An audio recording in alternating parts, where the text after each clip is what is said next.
3, the micro adjustment. So micro adjustment is something you do with your eyeballs. And the reason why I'm a big fan of the micro adjustment is because I have never, ever seen a pitcher who has been told to release earlier and release later to really maintain her speed and maintain her mechanics and release earlier or release later, because she's going to slow down and try to figure out where that magic point is so she can release at a different time. So the micro adjustment, the small adjustment that we do with our eyeballs, if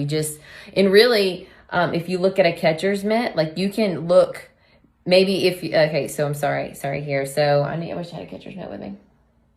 All right, so the heel of my hand, my fingertips. So if your ball curves, then you may need to look always at the heel of the hand so the ball lands in her mitt. You don't always have to stare in the center of the pocket. You can look kind of at her wrist. You can look at the top of the glove. You can look at the bottom of the glove. Like you can use the glove itself and find a tiny little spot on the glove and use that as your actual target instead of using the entire glove as your target, so you can kind of control your natural movement. I hope that makes sense. So if your ball drops, you may need to always look at the pinky so it ends at the thumb. Okay, so that's just an easy example.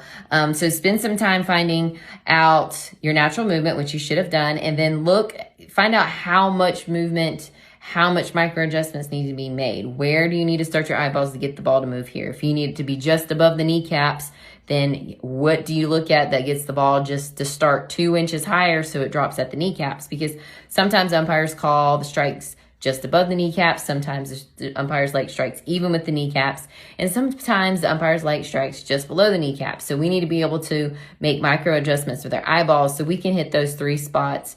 And based on what the umpire is telling us in the first inning, when our team is up to bat, so I'll add that little bonus tip in there.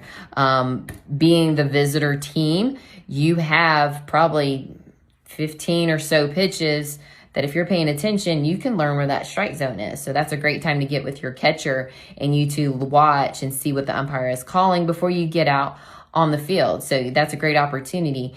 If you're a visitor, if you're the visiting team that game.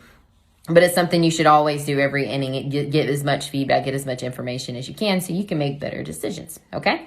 You should never be surprised if an umpire doesn't call a pitch, okay? Because outside probably the second inning, they've probably established where they want to be, and it's up to you to learn that and make the adjustments. So by the 4th or 5th inning, if you don't know where the strike zone is, well, that's what we're going to discuss here, Unit 3. You should be learning that and knowing that, okay? All right, so I will talk about inside and outside because right now it's just kind of that micro adjustment. Inside and outside is very simple. 2 ways to do it. If I want to throw the ball outside, I'm going to step outside. I'm going to finish outside, so it's a straight line. So the very easiest way to accomplish that is if I want to pitch straight at you guys, I'm going to line my belly button up straight at you. Now, if I want to pitch to the catcher's shoulder, I'm going to turn my body and line my belly button up to that target. And now I'm still moving in a straight line. It's just slightly to the outside corner, or line my belly button up and now I'm slightly at the inside corner.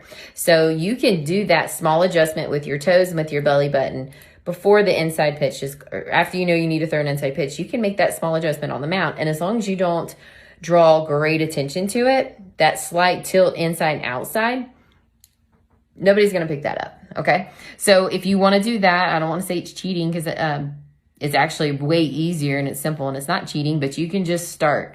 Line up your body to the exact targets you want to go. So you're always throwing in a straight line. You're not having to step too far to the left or too far to the right to hit your spot. Now, on that note, I will say if you like to start in one spot and then step inside and outside, that's perfectly fine.